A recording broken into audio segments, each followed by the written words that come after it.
As a lifelong gear fiend, you can routinely find me scouring eBay for interesting instruments and items to add to my studio. So a couple of months ago, I came across this. And I haven't gone insane and started buying people's junk. It's a microphone in a can with a use by date on the bottom. This particular can was made by a company in the UK. And if you're feeling adventurous, you could try and make one yourself. The mic comes in just a small box, which the company's website highlights as a purely environmental decision, which I guess makes sense if you're upcycling cans. It also comes with this neat little storage bag, and you can also get a custom mic clip. So you might be thinking, great, I'm going to spend hundreds or even thousands to get a mic to capture my artistic greatness. And well, no, it isn't going to do that. It produces an old school phone or a lo-fi sort of sound. And that can be a great way to explore some sound design options before you hit your recording program. So how does it reach your recording program? There's a small jack lead input on the side, which I'm assuming leads to some sort of pickup at the base. So it's a pretty simple setup. Run a lead from this to your interface, and you're done. You want to change your interface input to a line input, as I ran it for a few days as an instrument input and couldn't work out why I had no volume. So if you've stayed this long, you probably want to know what this thing sounds like. Well, we're going to run some tests. I'm going to try and play as many instruments as I can through this thing, see what we get. I also want to point out just before we get to the music that this thing works really well on vocals. I'm not a singer and you don't want to hear me try, so you're just going to have to trust me on that.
quite cool.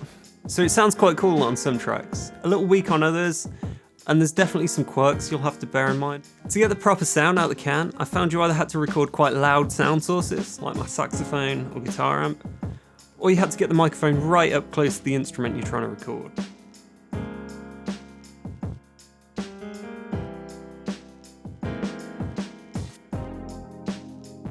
Now we've moved over to the computer, we're going to take a look at some of the tracks.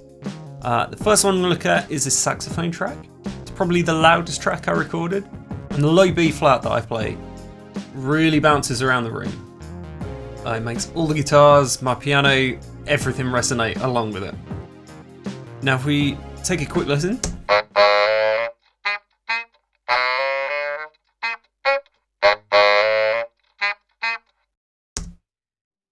You can see the lowest frequency we're getting is around the 400 Hertz mark, sort of around this area. But if we go over and look at the piano track, which is, to be fair, quite a lot quieter than the saxophone, and play it.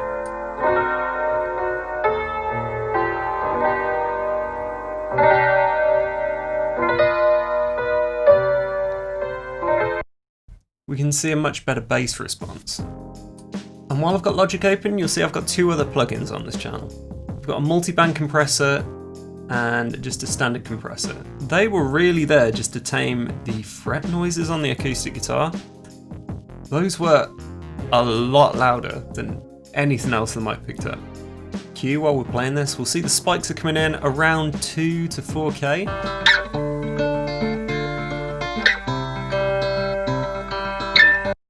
I didn't seem to have that sort of problem with anything else, so maybe that was just me, but the fret noises weren't that loud in the room while I was playing. Although that said, that 1 to 4K range is probably its most effective recording range, so it would kind of make sense that those would be the most sensitive areas, although I'm no expert on this stuff, so take that with a pinch of salt. So is this something you can only do with this microphone? Well, no, obviously not. A similar effect could be achieved with a high-pass filter and a bit of distortion. For me though, I like things I can do outside the computer. I'm tied to this thing so much that it's nice occasionally to do something physical in the real world. That is completely subjective, however. I've also read online that people have used these things as trashy room mics for recording drums. I haven't tested that, but it's something I'd like to give a go in the future. But for what it is, I think it's a great, inexpensive addition to a recording setup. Is it super versatile? No.